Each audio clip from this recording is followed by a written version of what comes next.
Chapter 34. And Dinah, the daughter of Leah, which she bare unto Jacob, went out to see the daughters of the land.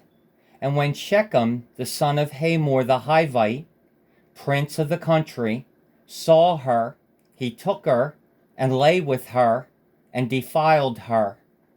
And his soul clave unto Dinah, the daughter of Jacob, and he loved the damsel, and spake kindly unto the damsel.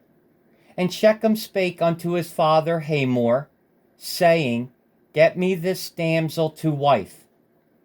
And Jacob heard that he had defiled Dinah his daughter.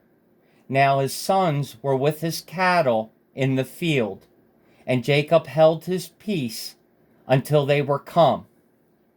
And Hamor, the father of Shechem, went out unto Jacob to commune with him.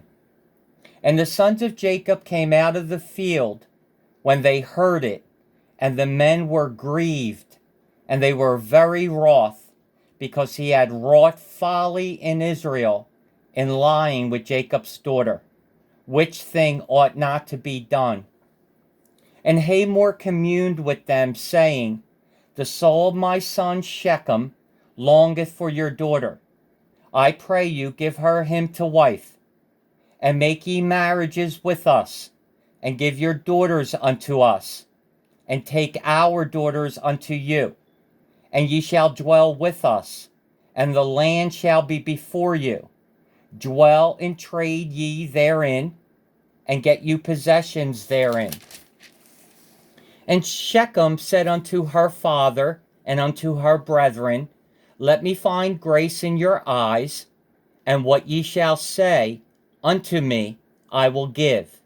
Ask me never so much dowry and gift, and I will give according as ye shall say unto me. But give me the damsel to wife. And the sons of Jacob answered Shechem and Hamor his father deceitfully, and said, Because he had defiled Dinah their sister. And they said unto them, We cannot do this thing, to give our sister to one that is uncircumcised, for that were a reproach unto us.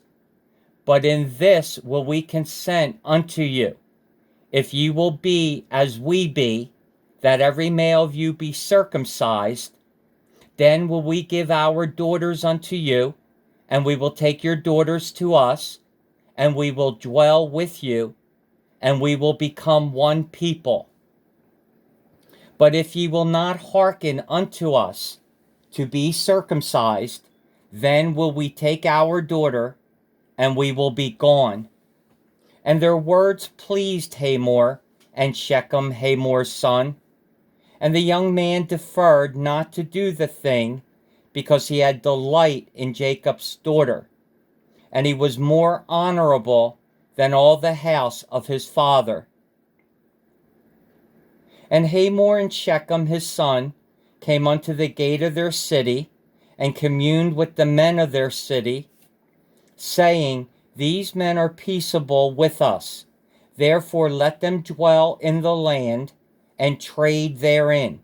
For the land, behold, it is large enough for them.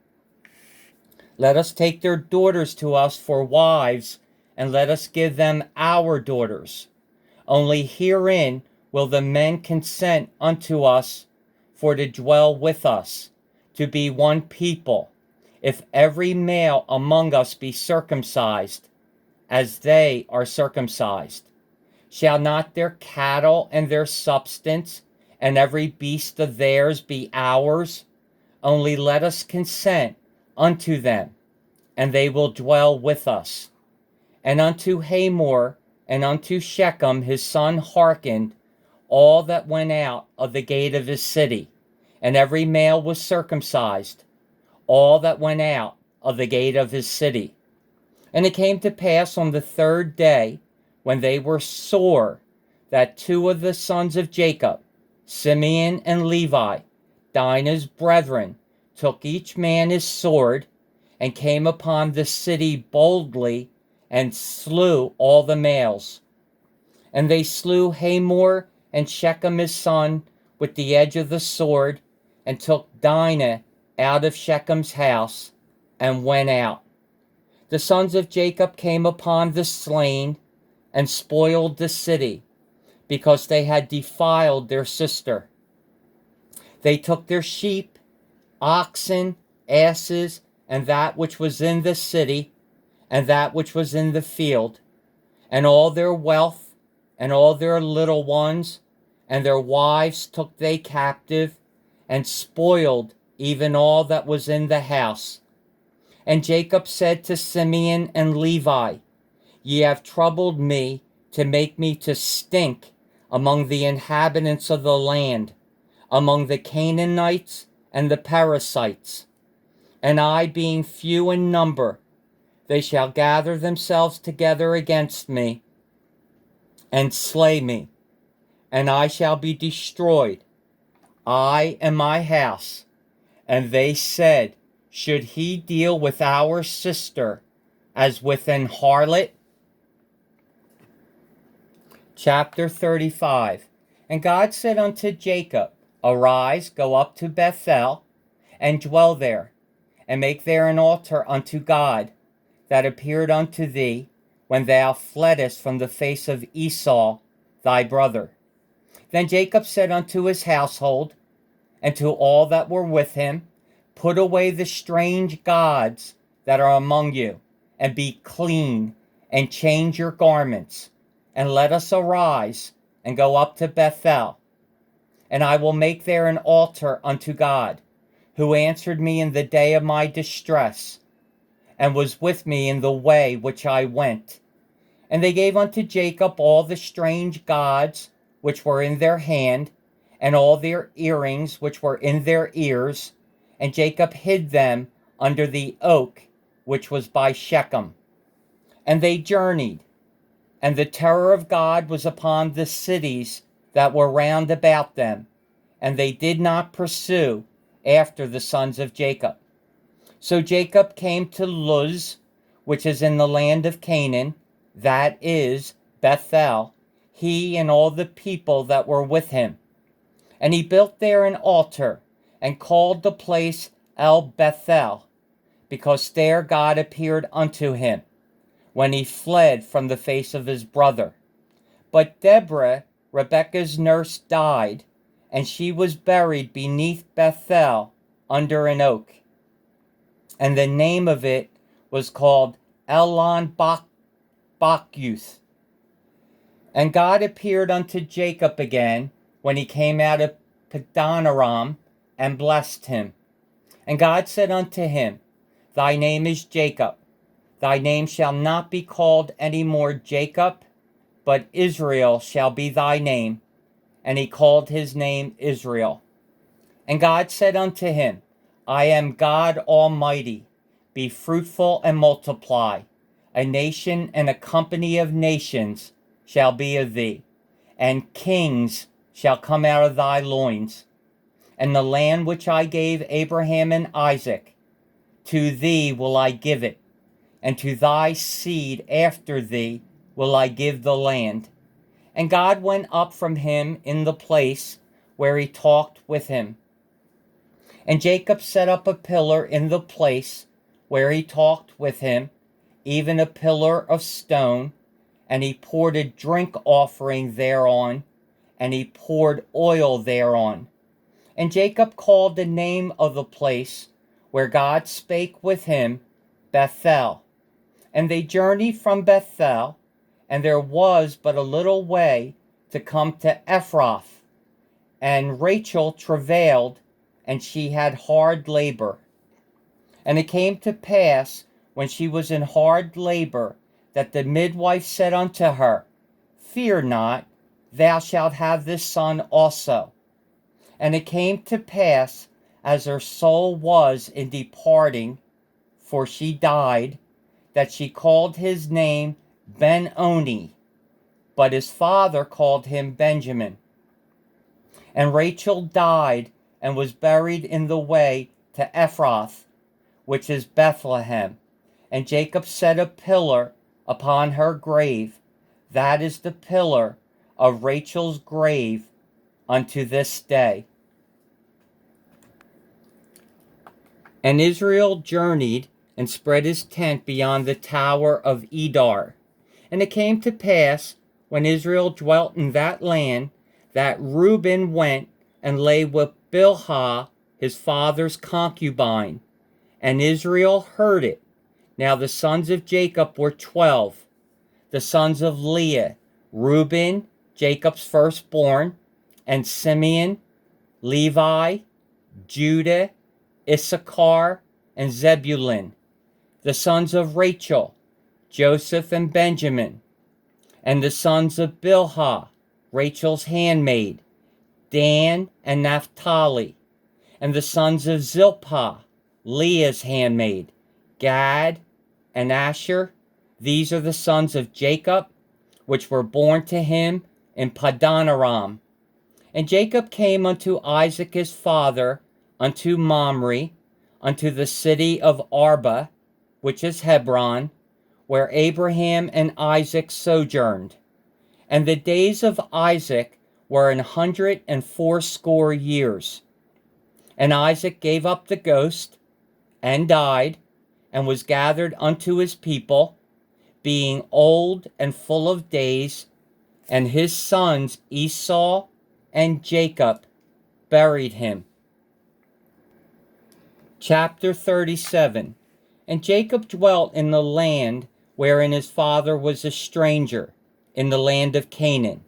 These are the generations of Jacob.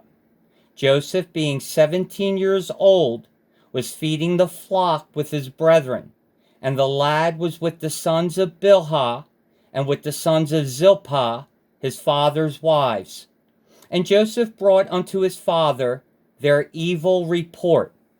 Now Israel loved Joseph more than all his children, because he was the son of his old age. And he made him a coat of many colors. And when his brethren saw that their father loved him more than all his brethren, they hated him, and could not speak peaceably unto him. And Joseph dreamed a dream, and he told it his brethren, and they hated him yet the more. And he said unto them, Hear, I pray you, this dream which I have dreamed. For behold, we were binding sheaves in the field, and lo, my sheaf arose, and also stood upright. And behold, your sheaf stood round about, and made obeisance to my sheaf. And his brethren said to him, Shalt thou indeed reign over us? Or shalt thou indeed have dominion over us? And they hated him yet the more for his dreams and for his words. And he dreamed yet another dream, and told it his brethren, and said, Behold, I have dreamed a dream more, and behold, the sun and the moon and the 11 stars made obeisance to me. And he told it to his father and to his brethren. And his father rebuked him, and said unto him, What is this dream that thou hast dreamed? Shall I and thy mother and thy brethren indeed come to bow down ourselves to thee to the earth? And his brethren envied him, but his father observed the saying. And his brethren went to feed their father's flock in Shechem. And Israel said unto Joseph, Do not thy brethren feed the flock in Shechem? Come, and I will send thee unto them. And he said to him, Here am I.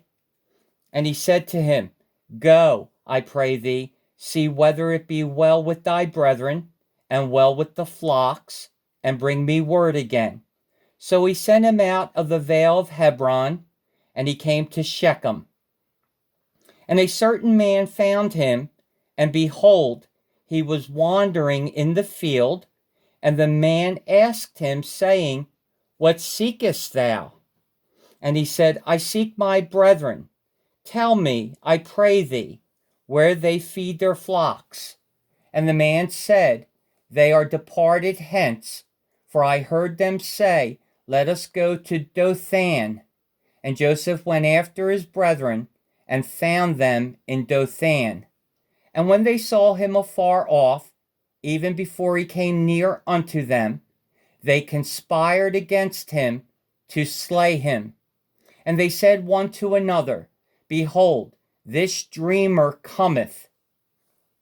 Come now, therefore, and let us slay him, and cast him into some pit, and we will say, Some evil beast hath devoured him, and we shall see what will become of his dreams.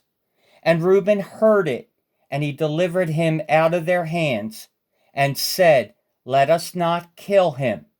And Reuben said unto them, Shed no blood, but cast him into this pit that is in the wilderness, and lay no hand upon him, that he might rid him out of their hands, to deliver him to his father again. And it came to pass, when Joseph was come unto his brethren, that they stripped Joseph out of his coat of many colors that was on him. And they took him and cast him into a pit. And the pit was empty, there was no water in it. And they sat down to eat bread, and they lifted up their eyes and looked, and behold, a company of Ishmaelites came from Gilead with their camels, bearing spicery and balm and myrrh, going to carry it down to Egypt.